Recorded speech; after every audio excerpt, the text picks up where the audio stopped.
의심하지 말라는 제목으로 말씀 전하겠습니다. 인생을 살면 슬픔이 있어요. 원하지 않는 고통이 있어요. 그 고통이 나를 꽉 붙잡을 때 증상이 슬픔입니다. 슬픔. 여러분 슬픔 경험해 본 적 있습니까?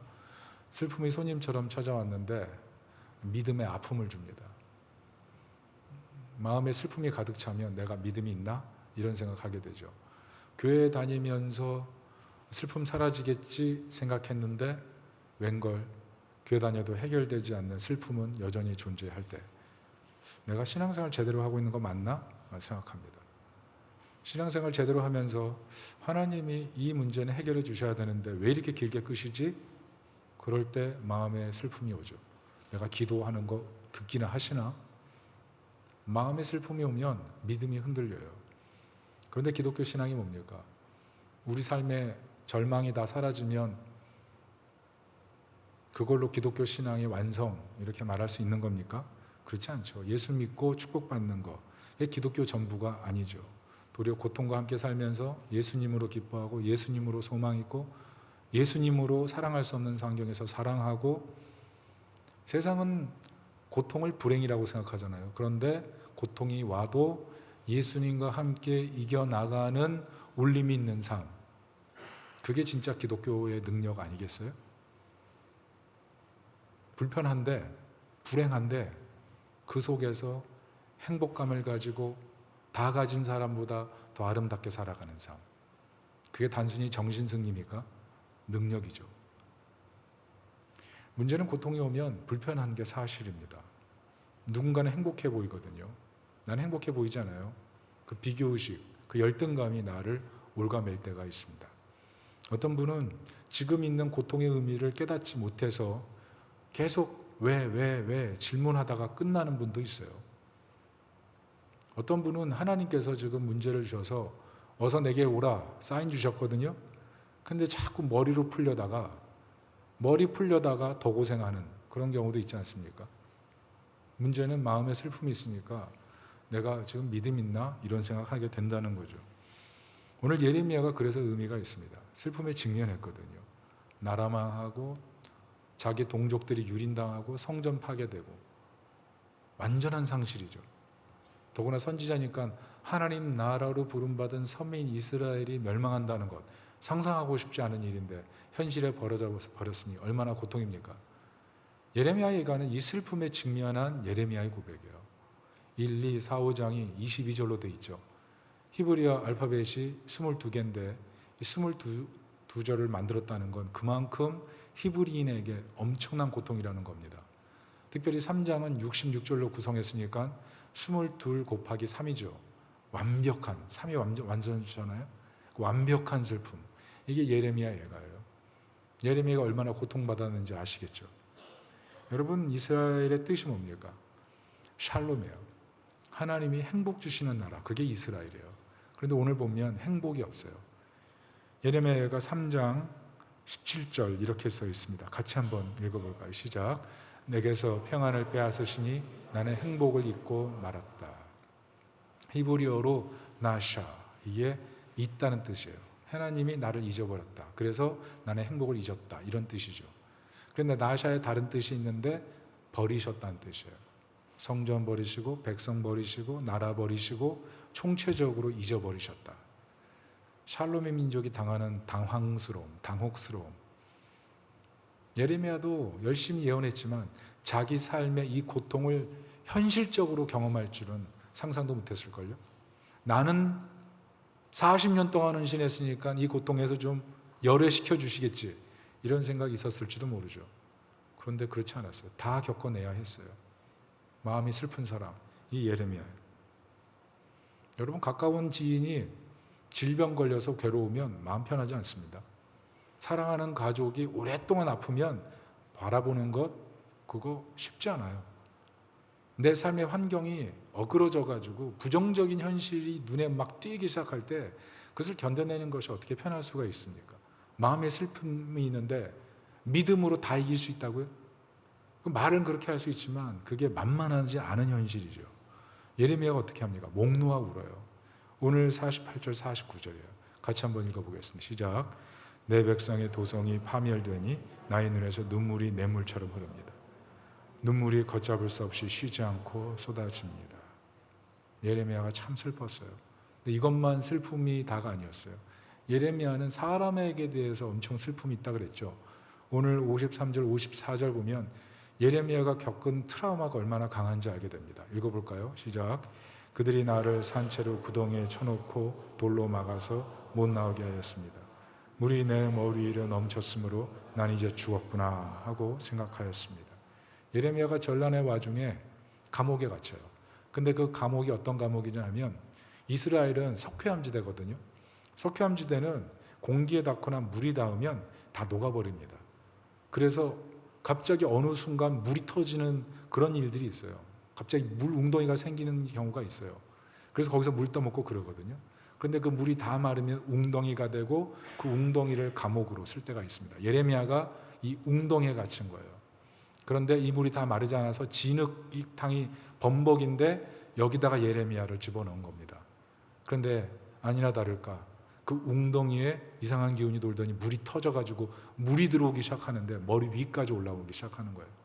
그러면 어떻게 돼요? 죄수도 생명인데 구해내야죠. 그런데 사람들이 돌로 머리 위에 돌을 이기면서 죽어라 죽어라 이러는 거죠. 그게 자기의 동료예요. 자기 제사장 동료예요. 자기 동족이에요. 여러분 이런 트라우마가 있습니다.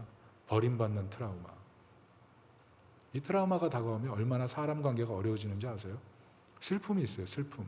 그게 마음을 지배하면 믿음으로 극복한다? 이게 때로 흔들리는 것입니다. 여러분 악에 받쳐서 믿음으로 살다가 악에 받쳐서 힘든 사람들이 있어요. 왜냐하면 믿음의 사람이 믿음으로 산다고 하면서 사실은 다 가짜였어요.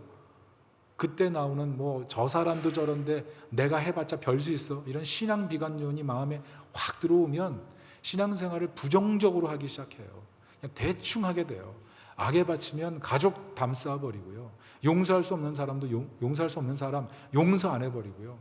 그러니까 스트레스 받으면 그냥 소리 질러 버리고요. 자기 마음대로 해버리는 거예요. 나는 뭐 안 될 거야 이렇게 부정적으로 말해버리고요. 믿음 없는 것처럼 감정이 흔들리니까. 그게 오늘 예레미야고 우리의 모습이죠. 그런데 오늘 예레미야 예가를 보면서 발견하는 게 무엇이냐면 그럼에도 불구하고 믿음으로 굳건히 세워지는 예레미야의 모습을 우리가 발견하게 된다는 것입니다. 이 원리를 통해서 마음의 슬픔이 있으나 믿음으로 굳건히 서시기를 예수님의 이름으로 축원합니다. 세 가지 원리인데요. 첫째는 마음이 우울할 때도 하나님의 인자하심은 일하고 있다는 겁니다. 22절이에요. 같이 한번 22절 읽어보도록 하겠습니다. 시작. 여호와 인자와 긍휼이 무궁하심으로 우리가 진멸되지 아니함이니. 예레미야가 마음이 슬펐어요. 근데 깨달았어요. 하나님이 성실하시구나. 아침마다 나에게 인자와 긍휼로 먹이시는구나. 이거 깨달았어요. 폴 트립이 그런 말을 했습니다. 많은 기독교인의 문제는 그리스도를 믿는 것이 아니라 자기 힘으로 기독교 생활을 할 수 있다고 믿는 데 있다. 많은 그리스도인들의 문제가 그거라는 거예요. 예수 그리스도를 믿고 의지해서 문제를 해결하는 것이 아니라 자기 힘으로 기독교 신앙생활을 할 수 있다고 믿는다는 데 있다. 이게 그리스도인과 비그리스도인의 차이가 없게 만드는 지점입니다. 내 힘으로 신앙생활을 하는 거예요. 내 힘으로 할 수 있다고 생각하는 거죠. 이게 슬럼프에 빠지는 이유예요. 믿음으로 사는 줄 알았는데 사실 내 힘으로 살았던 거죠. 그런 게 얼마나 많아요? 내가 앞서가고 내가 먼저 판단하고 내 인생 공식으로 인생을 살아버리는 것.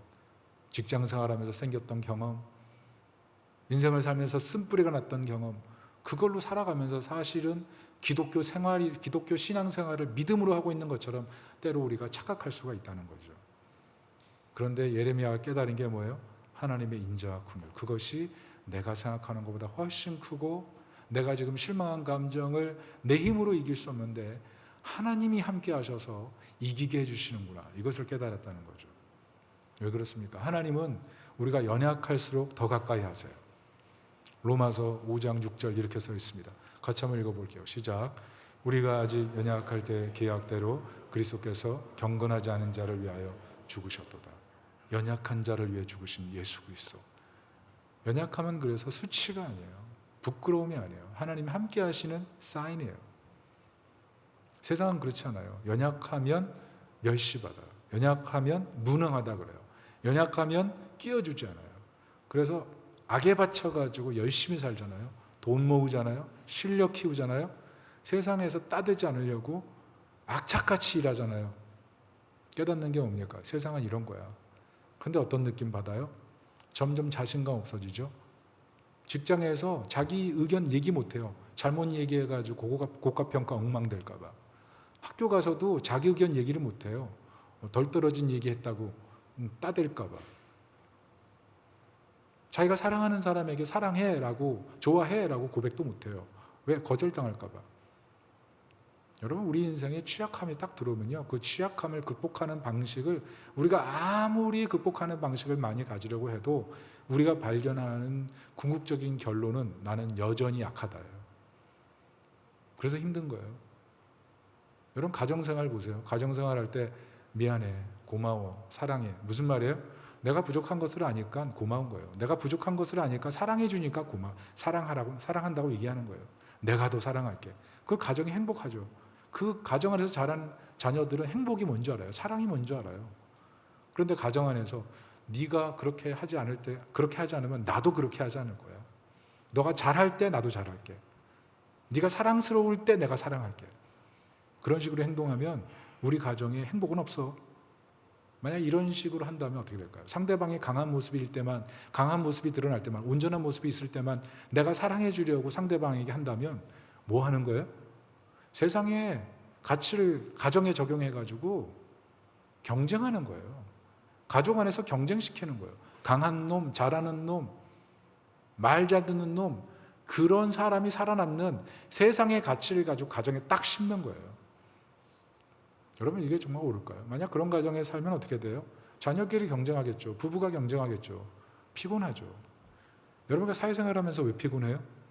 밀릴까봐 피곤하죠. 밀릴까봐 몸도 피곤한데 마음도 피곤하죠. 이게 취약성의 문제예요.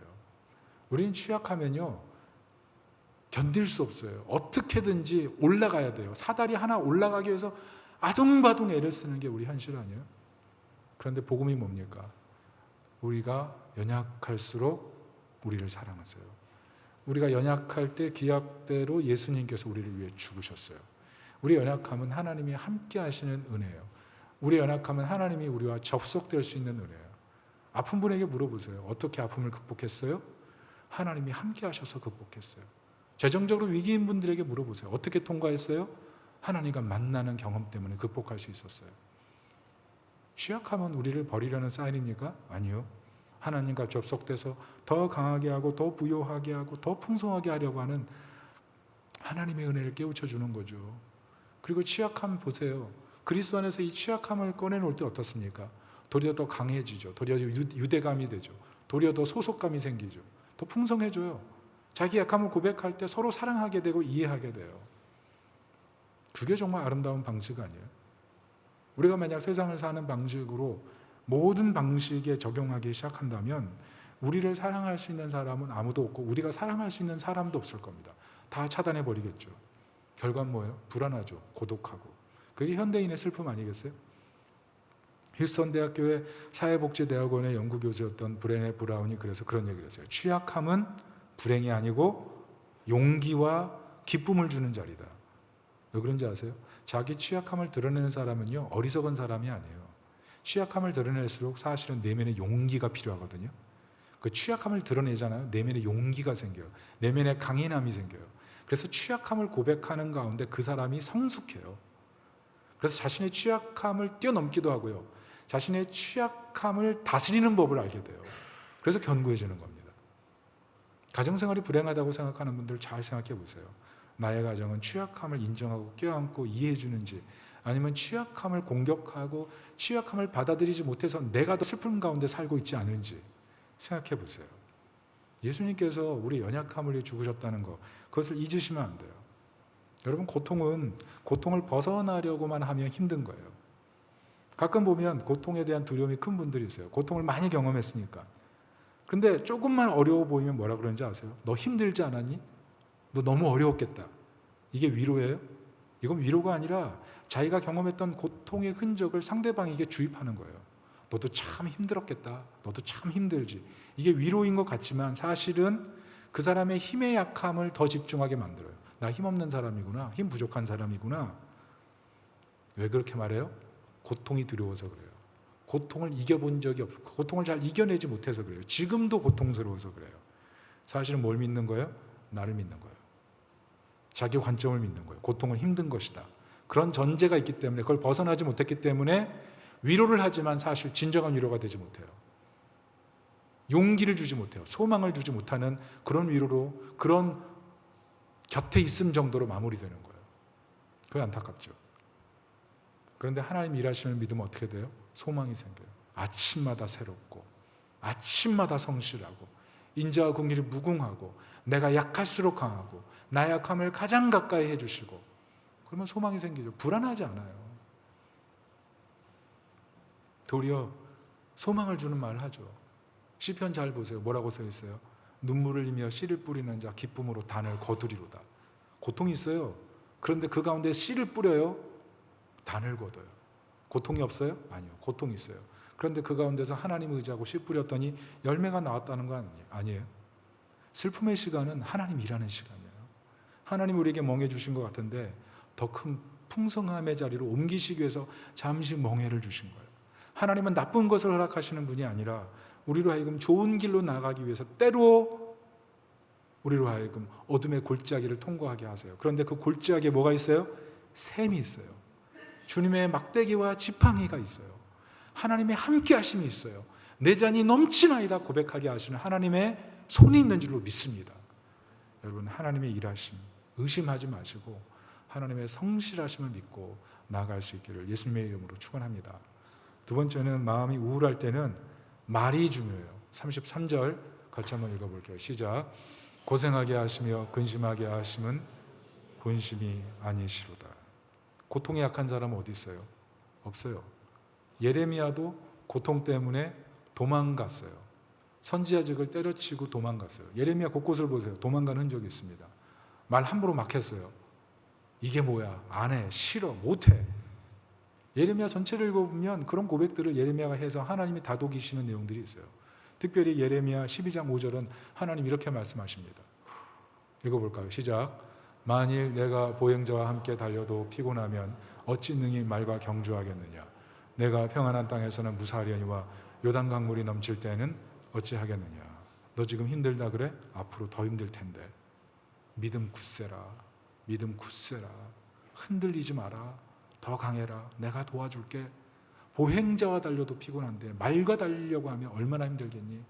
강물이 창이라고 넘쳐서 너를 엄습하는 것 같은 그 어려움이 느껴질 때는 어떻게 견디겠니? 믿음 굳세라. 믿음 굳세라. 그래서 예레미야가 어떻게 돼요? 점점 말이 바뀌어요. 말이 바뀌어요. 오늘 뭐라 그래요? 고생하게 하시며 근심하게 하심이 본심이 아니로다. 나를 향해서 고난 주신 것들이, 고난을 허락하신 것이 하나님 이게 뭡니까? 라고 얘기하다가 어느 순간 말이 바뀌었어요. 하나님이 이렇게 하신 게 본심이 아니에요. 하나님의 속뜻이 있어요. 특별히 24절 뭐라 그런지 아세요? 같이 한번 고백해 볼까요? 24절 시작. 나는 늘 말하였다. 주님은 내가 가진 모든 것, 주님은 나의 희망. 하나님이 나의 모든 것이래요. 다 책임져 주신대요. 하나님 나의 희망이래요. 나에게 미래가 있다는 거죠. 말이 바뀌었어요. 왜 그래요? 고난 속에서 깨달았어요. 뭘 깨달아요? 말의 능력, 말의 힘. 말 잘하면 내 영혼 살고 말 잘못하면 내 영혼 망가지는구나. 말로 함부로 그냥 내 감정 내뱉었더니 도리어 내가 상처가 되는구나. 여러분, 말의 위력을 예레미야가 깨달은 거예요. 말에는 영적인 힘이 있습니다. 내가 사소하게 한 말 한마디로 믿음 약한 사람 쓰러져요. 내가 푸념한 말 한마디로 믿음은 저렇게 해도 되는구나 이렇게 생각해요. 내가 실수한 말 한마디 때문에 사람이 교회를 떠나고 신앙생활 해봤자 못해 이렇게 된다면 그게 얼마나 큰 시험입니까? 그래서 성령의 임재가 있으면요 말이 바뀌는 거예요. 성령의 기름 부음의 징표는 말이에요. 언어예요. 언어. 왜 그런지 아세요? 태초에 사람이 죄를 짓고 범죄했을 때 언어 능력도 파괴됐습니다. 그게 창세기 3장 12절이에요. 같이 한번 읽어볼까요? 창세기 3장 12절 시작. 하나님께서 저와 함께 살라고 짝져 주신 여자, 그 여자가 그 나무의 열매를 저에게 주기에 제가 그것을 먹었습니다. 무슨 말이에요? 하나님 원망하고 자기 부인 원망하고 언어에서 죄성이 있죠. 여러분, 언어에 죄성이 있는 건 우리 다 알아요. 욕망을 통제 안 해보세요. 욕망이 통제돼요? 미움을 통제 안 해보세요. 통제돼요? 분노를 통제 안 해보세요. 통제돼요? 말로 더 이상하고 더 탐욕적이고 더 미워하고 더 증오스러운 가증한 그런 말들이 막 쏟아져 나오는 게 그게 사람의 말 아니에요? 사람의 말로 사람에게 슬픔 심고 영혼을 파괴하는 거예요. 여러분, 자신의 가정생활에서 자신의 언어생활이 어떤지를 한번 돌아보십시오. 자신이 성령의 임재 안에서 아름답게 말하는지, 구원받은 사람답게 말하는지. 여러분, 세상이 왜 어려워요? 말이 험해서 그래요. 말이 어려워서 그래요. 사회학자들은 사회 정의가 있어야 된다고 얘기하는데 다 정의 기준이 다르잖아요. 자기네들끼리 싸워요. 철학자들은 생의 의미를 발견해야 된다 그래요. 근데 생의 의미를 발견하는 방식이 다 달라요. 그러니까 서로 옥신각신 하잖아요. 쾌락주의자들은 뭐라 그럽니까? 세상에 더 나은 쾌락이 있으면 되라고 얘기하죠. 그런데 쾌락을 추구하는 방식 가지고 서로 어때요? 자기 것 최고라 그러면서 그거 가지고 망하잖아요. 여러분, 결국 세상에 참 진리는 없어요. 정말 행복하게 하는 방식 존재하잖아요. 말로 행복을 찾는 거 정말 어려운 거예요. 그런데 기독교가 뭡니까? 세상에 죄가 들어왔을 때 하나님과 멀어져서 엉망이 됐지만 하나님께 돌아가면 회복된다는 것 아니에요? 근데 실제로 여러분, 우리가 근데 하나님께 돌아가면 회복이 됩니까? 잘 생각해 보세요. 회복돼요? 잘 회복이 안 돼요. 자기 욕심 안 변했거든요. 자기 정신세계가 변화가 안 됐거든요. 자기 욕망이 변화가 안 됐거든요. 양심이 변화가 안 됐거든요. 왜 그래요? 하나님의 은혜를 몰라서 그래요. 하나님께 돌아갔는데 은혜를 몰라요. 그러니까 자신의 정신세계, 양심세계, 그리고 욕망세계 변화가 없어요. 그러니까 뭐가 안 변해요? 말이 안 변화돼요. 말이 하나도 안 변화돼요. 말로 상처 주고 말로 시험 주고 그게 우리 모습이에요. 얼마나 안타까운 것입니까? 은혜 몰라서 그런 거예요. 그래서 하나님께서 준비하신 방법이 뭐예요? 은혜하려고 십자가 준비하신 거예요. 십자가에 자기 아들 못 박아 죽기까지 하시는 하나님의 놀라운 사랑. 그 놀라운 사랑을 깨달을 때 그제서야 어떻게 돼요? 죄의 길 가다가 멈춰요. 양심이 회복이 돼요. 나 같은 죄인을 위해서 어떻게 주님 죽으셨나. 악을 추구할 수 없게 돼요. 죄와 싸우게 돼 있어요. 정신세계가 바꿔요. 내가 하나님의 자녀 됐는데 이렇게 살면 안 되지. 예수님의 십자가를 보면 걸음을 멈추게 돼 있어요. 나를 사랑하신 그 놀라운 사랑 앞에 눈물 흘리게 돼 있어요. 최근에 인터넷에서 1972년도 엄마 사진을 올린 분이 있어요. 제가 그걸 보다가 여러 생각했는데요. 그 엄마 사진의 내용이 그렇습니다. 어떤 엄마가 길을 걸어가는데 머리에 밀가루 포대 하나 올렸어요. 그 거의 가방과 시장 바구니 올렸어요. 그리고 오른손으로는 자기 자녀 손잡고 가요. 그리고 등에는 아기가 있어요. 무겁죠? 그게 그 당시에 엄마의 무게예요. 자, 그 사진 누가 찍었을까요? 남편이 찍었을까요? 지금 세대 오면 말이 안 되는 행동을 남편이 하지만 그때 시대만 해도 남존여비 있으니까 남자 짐 안 들고 여자 짐 들고 그런 시대가 있었어요. 여러분, 결혼하면 그 당시 시대의 여성은요 가장 밑바닥으로 가는 거예요. 자동차 있어요? 다리미 있어요? 세탁기, 건조기 다 있어요? 아무것도 없어요. 그러니까 힘든 거예요. 바싹바싹 말라버려요. 더구나 어떻습니까? 자녀 나오면 애들이 말 잘 들어요? 여러분, 애들 말 잘 들어요? 잘 안 듣죠. 그게 정상이에요. 너무 안 들어요. 억수로 잘 안 들어요. 그런데 억수로 안 듣던 애들이 언제 변해돼요? 철들면. 언제 철들어요?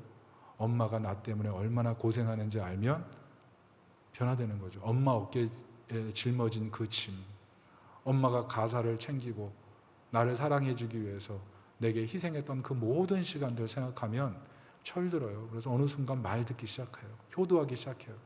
엄마 어깨 위에 있는 그 짐, 엄마 머리 위에 있는 그 짐, 그 짐의 무게가 마음을 뭉클하게 만들어요. 그래서 나이 드신 분들도 엄마 하면 마음에 목매임이 있어요. 마음으로부터. 근데 예수님의 사랑이 뭐예요? 우리 온 인류의 죄를 그 무거운 짐을 홀로 지고 골고다 올라가시고 십자가에 올라가서 그 짐을 지고 죽으신 거 아니에요? 그 예수님의 사랑, 내가 도대체 뭔데 내 모든 짐을, 온 인류의 짐을 예수님 대신 지고 가셨나? 그래서 십자가를 바라보면 마음이 뭉클한 거예요. 그 사랑, 그 은혜. 그래서 말이 변화되는 거예요. 마음이 변화되는 거예요. 옛날 바빠 죽겠다 하던 사람이 바빠도 감사하다. 마음이 슬픈데 마음이 슬프다고 얘기하는 게 아니라 하나님의 은혜가 있겠지 말하는 거예요. 마음에 근심이 있어서 얼굴에 수색이 있었는데 하나님의 찬란한 영광을 바라보면서 하나님의 뜻이 있겠지. 말이 바뀌는 거예요. 말이. 여러분, 사람이요, 천성이 있습니다. 천성이 잘 안 바뀌어요. 천성. 여러분 천성 있죠? 천성 잘 안 바뀌어요. 저는요, 낙관적인 사람이에요. 낙관적인 사람은 어때요? 낙관적이지 않은 긴장된 환경을 싫어합니다. 그리고 어떤 사람은 부정적이죠. 부정적인 사람은 어때요? 화를 잘 내요. 다 부정적으로 보니까 화를 잘 내요. 그런데 이게 살다 보면 어떻게 돼요? 죄 때문에 왜곡되죠. 그래서 낙관주의자는 부정한 사람을 싫어요. 부정적인 사람을 싫어요. 부정적인 사람은 낙관적인 사람을 싫어해요. 그게 죄의 결과 아니에요? 최근에 송도에서 끔찍한 가족 간의 살인사건 생겼는데 프로파일러 들여보냈더니 그 사람 뭐라 그래요? 망상이라고. 가족 간의 관계에 대한 왜곡과 망상, 그게 끔찍한 사고를 저질렀다고. 그게 아무리 좋은 천성이 있어도 왜곡되는 거예요. 죄가 파괴시키는 거예요. 그런데 예수 그리스도를 믿으면 어떻게 돼요? 새 사람 돼요. 옛사람이 죽고 새 사람이 돼요. 그래서 입술로 성령의 열매가 맺혀지기 시작하는데 사랑과 희락과 화평과 오래 참음과 자비와 양선과 충성과 온유와 절제. 입술의 말이 아름다워져요. 존중의 말, 사랑의 말, 겸손의 말, 희생의 말, 섬김의 말, 위로의 말. 그 사람과 있으면 하나님 나라의 기쁨을 맛보게 돼요. 말의 능력, 그것을 아름답게 사용하는 능력이 생긴다는 거죠. 여러분, 말이 변하면 믿음도 좋아져요. 말이 변하면.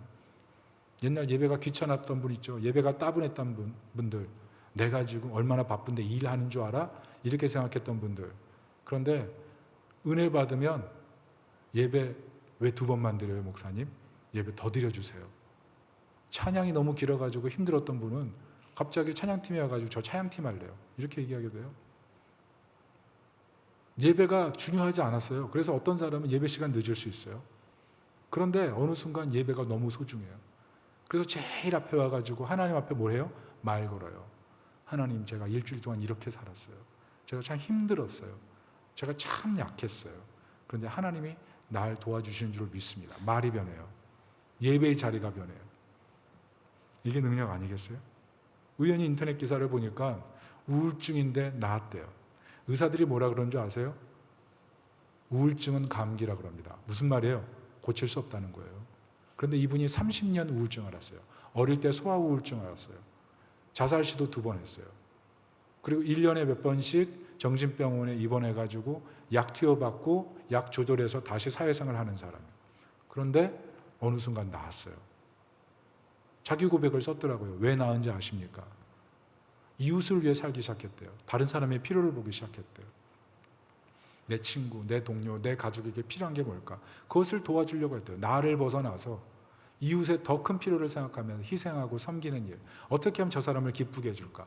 어떻게 하면 저 사람을 행복하게 해줄까? 생각이 바뀌고 말이 바뀌었다는 거예요. 말도 고마워, 감사해, 사랑해, 좋은 말만 하고 어느 순간 사람 사는 것 같대요. 행복이 뭔지 아는데 알겠대요. 약 없이 살아요. 약 없이. 어떻게 된 거예요? 생각 바뀌고 말이 바뀌고. 여러분, 우리 예수 그리스도를 믿는 사람은 어떤 존재예요? 하나님 자녀예요. 생각 바뀐 거죠. 뭐만 바꾸면 돼요? 말만 바꾸면 되는 거예요. 말로 살리고 말로 회복시키고 말로 사랑 주고 이런 말의 은사가 있는 예수님의 제자 되시기를 예수님의 이름으로 축원합니다. 예레미야 예가에서 정말 특이한 게 뭔지 아세요? 예레미야 예가에서 정말 특이한 건 뭐냐 하면 단어 하나가 없다는 거예요. 이스라엘이 누구에게 망해요? 누구에게 망해요? 바벨론에게 망해요. 그런데 예레미야에는요, 예레미야 예가에는 바벨론이라는 단어가 한 번도 나오지 않습니다. 이게 무슨 말이에요? 무슨 말이냐 하면 이스라엘이 바벨론 때문에 망하지 않고 죄 때문에 망했다는 거예요. 그 얘기하는 겁니다. 여러분, 우리 죄가 뭔지 아세요? 항상 누구 때문에 문제야, 이렇게 얘기하는 거예요. 누구 때문에. 가족 안에서 누구 때문에, 친구 관계 안에서 누구 때문에, 교회 안에서 누구 때문에, 누구 때문에, 누구 때문에. 사실은 누구 때문에 망하는 게 아니에요. 내 죄 때문에 망하는 거예요. 내 죄. 내 죄를 봐야 돼요. 내 죄. 내 죄를 보고 내 죄를 회개해야 돼요. 말로 죄 짓고 믿음을 흔들고 믿음이 없다 하고 나도 모르게 말로 시험하는 나 자신, 그게 문제 아니겠어요?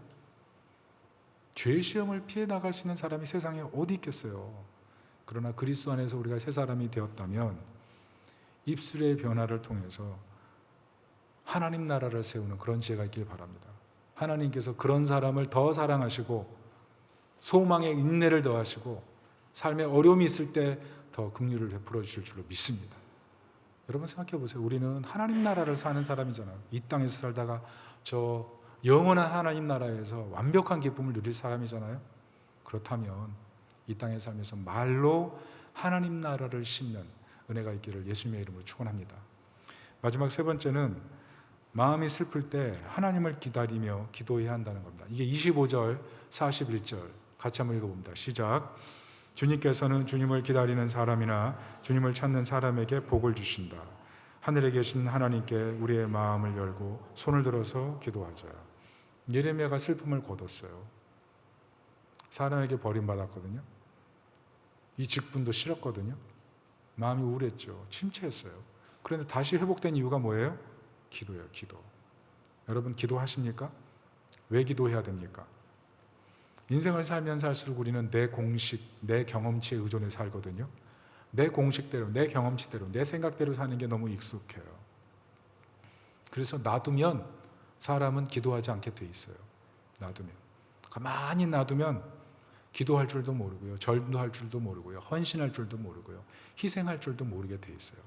그런데 그게 사탄이 원하는 거예요. 지난주 수요일 때 살펴봤지만 우리 인생의 목표가 뭐예요? 내 인생 궁궐 짓는 거예요. 내 유익 지키는 거예요. 하나님 나라를 위해서 최선을 다하는 게 아니라 차선을 선택하는 게 우리의 삶의 습관이에요. 왜 그래요? 사단이 우리로 하여금 싸움 없는 투쟁 없는 영적인 싸움, 이게 더 좋다고 알려주거든요. 싸움하지 마, 투쟁하지 마, 편하게 살 수 있어, 편한 거 선택해. 여러분 교회에 오래 다니지 않으신 분들 잘 들으세요.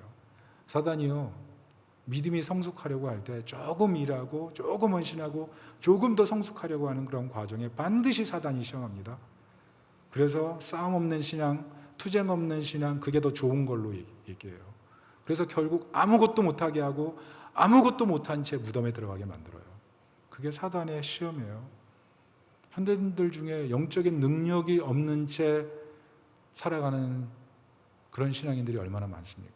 이게 사실 하나님 나라의 불행 아니에요? 근데 우리가 그렇게 생각하고 살아가는 거예요. 싸움이 없이 좀 편하게 살자. 세상이 힘드니까. 근데 사실은 영적으로 무력해지는 거예요. 그래서 영적 싸움이 필요해요. 우리도 예레미야니까. 예레미야가 이렇게 쓰러졌는데 우리는 안 그래요? 상한 마음 없어요? 인생을 살면서 사람한테 배신당해보지 않은 사람이 있어요? 인생을 살면서 그 문제 때문에 믿음 흔들리지 않은 사람이 있어요? 인생을 살면서 마음이 고독해져 보지 않은 그런 경험이 있어요? 다 어렵죠. 한 번도 어려운 적, 쉬운 적이 있었나요? 어려운 일을 경험하지 않은 적이 있었나요? 싸움 없는 투쟁이 있었나요? 평안함만 있었나요? 전쟁이 있었죠. 인생의 전쟁이 있는데 왜 하나님 나라의 백성으로서 영적인 전쟁은 안 하려고 하십니까? 기도해야 돼요. 오늘 예레미야 보세요. 살아나지 않습니까? 기도할 때 살아난 거예요. 기도할 때. 이게 하나님 나라 묘수예요. 이게 우리 신앙의 상수가 돼야 돼요.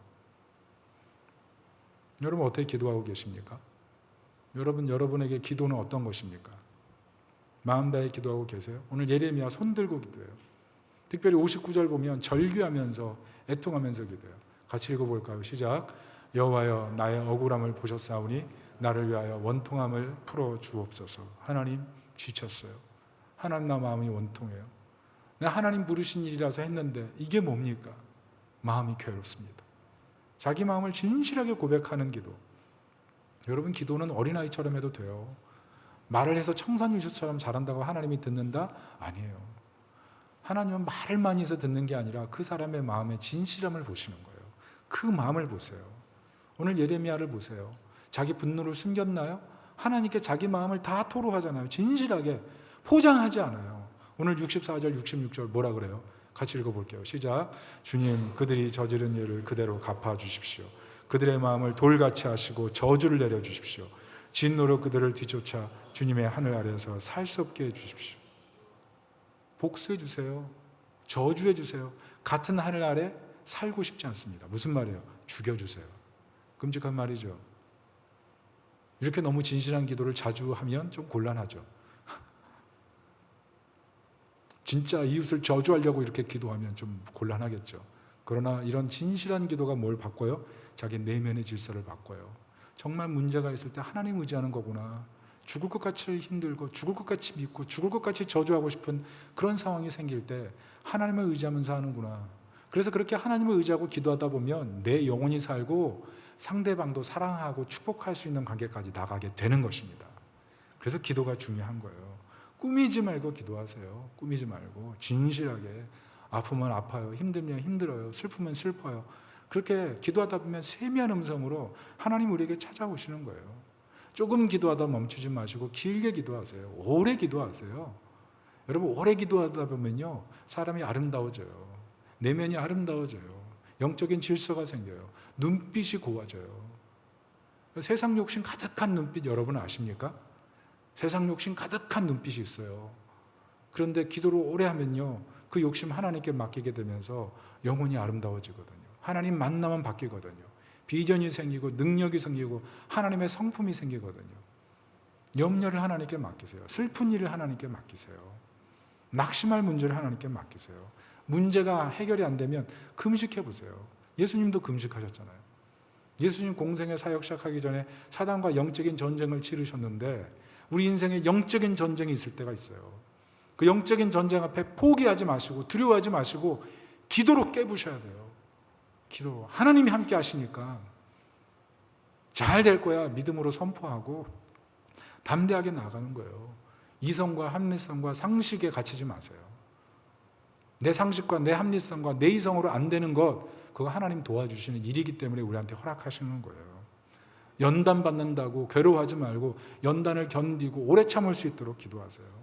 내가 생각하는 방식대로 하나님이 응답할 거라고 생각하지 말고 하나님이 원하는 응답에 내가 순종할 마음을 가질 수 있게 해달라고 기도하세요. 내 슬픔을 묵상하지 말고 내 실패를 묵상하지 말고 하나님 장차 주실 승리의 열매를 바라볼 수 있도록 기도하세요. 회개하도록 기도하세요. 내 마음에 맺힌 것 회개하도록 기도하세요. 이웃에게 맺힌 것 회개하도록 기도하세요. 사랑하지 못하는 것 회개하면서 기도하세요. 믿음으로 생각하지 않고 영적인 싸움에 늘 후방에 있으려고 하던 그 모습들 회개하며 하나님 앞에 나오세요. 베드로 보세요. 도망갔잖아요. 예수님 찾아오셨잖아요. 내가 나 사랑하니? 주님 사랑합니다. 얼마나 괴로웠겠어요? 근데 주님 사랑합니다. 주님 사랑합니다. 주님 받아주셨잖아요. 그리고 다시 나가잖아요. 주님 만나는 거예요. 기도는. 나 같은 사람도 하나님 사용하기 원하시는 하나님의 사랑, 그거 경험하면, 하나님 살아계신 거 경험하면 어찌 그리 살아요? 변화되기에 몸부림치죠. 여러분, 기도가 능력이에요. 기도하다 보면 마음 풀리는 거예요. 기도하다 보면 영혼이 사는 거예요. 기도하다 보면 묵은 때가 씻겨지는 거예요. 기도하다 보면 인생의 숙제 같은 문제에 매이지 않게 되는 거예요. 성령의 임재가 있고 사단의 권세가 떠나가는 것입니다. 여러분, 기도의 능력을 믿으세요. 목회자도 기도의 능력 잃어버리면요, 우울해져요. 사랑받고 싶거든요. 인정받고 싶거든요. 칭찬받고 싶거든요. 설교하고 잘 가르치고 성도들 많아지고 그런 욕심이 있거든요.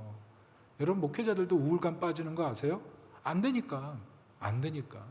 그런데 하나님께 절박하게 기도하면 하나님 뭐라 그러는지 아세요? 너 내 영광이 좋아하니? 내 영광이 중요하니? 하나님의 영광이 중요하니? 그렇게 물어보세요. 부르심 받은 게 영광이잖아요. 물론 잘 되고 성도 많아지고 뭐 은사 많아지고 그래서 강력하게 쓰임 받고 좋은 거죠. 그만큼 필요한 게 어디 있어요. 그러나 하나님께서 우선순위로 너 내 영광을 위해서 그걸 구하니? 아니면 하나님의 영광을 위해서 구하니 아니면 네 영광을 위해서 구하니? 그렇게 물어보실 때 한 대 맞는 것 같지 않아요? 아, 내가 지금 슬픈 게 내 영광 때문에 그렇구나. 그럼 자리 잡는 거죠. 마음의 자리 잡고. 여러분 왜 슬픈 거예요 지금?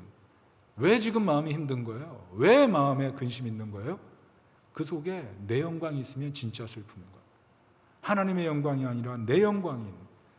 하나님 기도해 보세요. 그럼 하나님이 조용히 물어보십니다. 너 그게 필요한 이유가 뭐니? 내 삶이 지금 그것 때문에 헝클어진 그런 부분은 뭐니? 너 정말 하나님의 영광을 위해서 그것을 구하니? 하나님 그렇게 물어보실걸요? 그제서야 우리가 깨닫죠. 아, 내가 하나님 영광에 구하지 않고 사람의 영광 구하면 슬럼프 빠지는구나. 여러분 진짜 그리스도인도 행복한 게 뭐예요? 예수님 따를 때 행복해요. 나 부인하고 십자가 지고 따를 때 행복한 거예요. 하나님의 뜻대로 살 때 행복한 거예요. 하나님의 뜻 안 따르고 내 맘대로 살고 내가 행복한 거 추구해서 행복하면 예수님 믿지 말아야죠. 근데 세상 살아보니까 거기에 행복이 없는 거 아니까 교회 나와가지고 진짜 행복이 뭡니까 찾다가 예수 안에 사는 게 행복이구나. 자기 부인하는 게 행복이구나. 십자가 지고 사는 삶이 능력이구나. 그러니까 예수를 믿는 거 아니에요? 여러분 이 능력 잃어버리면 세상에서 가장 무력한 자 아니에요? 여러분 그래서 기도해야 되는 거예요. 기도하면 변화되니까. 기도가 능력인 거예요. 기도가 우리 삶의 패러다임 바꾸는 거예요. 하나님의 능력으로 살게 만들고 입술을 변화시키고 심령을 변화시키는 겁니다. 여러분 이 기도의 능력을 믿으세요. 여러분 왜 우리가 기도해야 돼요? 존 낙스가 그랬어요. 기도하는 한 사람이 기도 없는 한 민족보다 강하다. 믿으십니까? 하나님이요 우리 기도의 자리에서 기다리세요. 기도의 자리에서 기다리세요. 왜? 능력 주시려고. 한계를 뛰어넘게 해주시려고. 하나님과 연결되게 하시려고. 우리가 걱정하고 고민하고 슬퍼하고 힘든 문제에서 벗어나서 우뚝 서게 하시려고. 굳세게 하시려고 기다리세요. 오늘 40절 뭐라 그래요? 돌아오라 그러잖아요. 돌아오라. 예레미야를 통해서 돌아가자. 돌아오라는 뜻 아니에요? 돌아와야 산다는 것 아니에요? 여러분 사람이 안 바뀝니다. 사람이 절대로 안 바뀝니다. 그런데 언제 바뀌냐면 부흥이 오면 바뀝니다. 부흥이 오면. 그런데 언제 그리스도인이 바뀌냐면 예수 믿는 사람이 예수 믿는 믿음 갖고 하나님께 돌아가면 부흥이 오는 줄로 믿습니다. 교회도 마찬가지예요. 예수 믿는 사람이 하나님께 돌아가려고 하면 교회 그때부터 부흥의 시기가 오는 거예요. 특별히 우리 교회가 이 은혜를 사모하여 기도의 자리에 나아가서 우리 사랑하는 성도들 문제 많잖아요. 문제 있잖아요. 집집마다 없어요? 힘들어요? 어려워서 못 와요? 거리가 멀어서? 바빠서? 사실 기도가 가장 중요한데 그 삶의 첫 자리에 없어서 그런 거예요. 기도하는 한 사람이 기도하는 한 민족보다 강하고 기도하는 한 사람이 있으면 가정도 변화되고 기도하는 한 사람이 있으면 교회도 바뀌고 기도하는 한 사람이 있으면 직장이 바뀌고 기도하는 한 사람 때문에 믿지 않는 사람도 예수 믿게 되는 것입니다. 이 기도의 능력을 붙드는 우리 예수와 함께 되기를 축복합니다. 말씀의 결론을 맺습니다. 밤에 별이 안 보이는 이유가 뭡니까? 별이 없어서가 아니라 다른 빛이 많아서 그래요. 하나님이 안 보이는 건 하나님이 없어서가 아니라 우리가 바라보는 것이 많아서 그래요. 뭘 바라보세요? 뭘 의지하세요? 뭘 찾고 있어요? 예레미야 시대 우리 다시 돌아가면 예레미야 편 될 거예요? 아니면 이스라엘 사람들 편 설 거예요? 예수 믿는 사람이 하나님께 돌아가면 신앙 부흥이 옵니다. 예레미야 뜻 뭔지 아세요? 하나님 높이신다. 하나님 세우신다. 가장 절망했어요. 그런데 하나님이 세우셨어요. 그렇다면 마음이 슬플 때 낙심하지 마세요. 하나님이 세우세요. 하나님이 높이세요. 특별히 예수 그리스도께서 대신 죽어주셨기 때문에 하나님이 반드시 세운다는 것을 믿으시기 바랍니다. 내 취약함에 매이지 마시고 내가 지금까지 살아왔던 삶의 말을 버리고 기도하는 한 사람, 그 기도하는 한 사람이 돼서 삶의 모든 질서를 바꾸고 내 삶에 하나님이 주시기를 원하는 기쁨과 감사와 능력을 풍성히 경험하시기를 예수님의 이름으로 축원합니다. 아멘. 우리 다 같이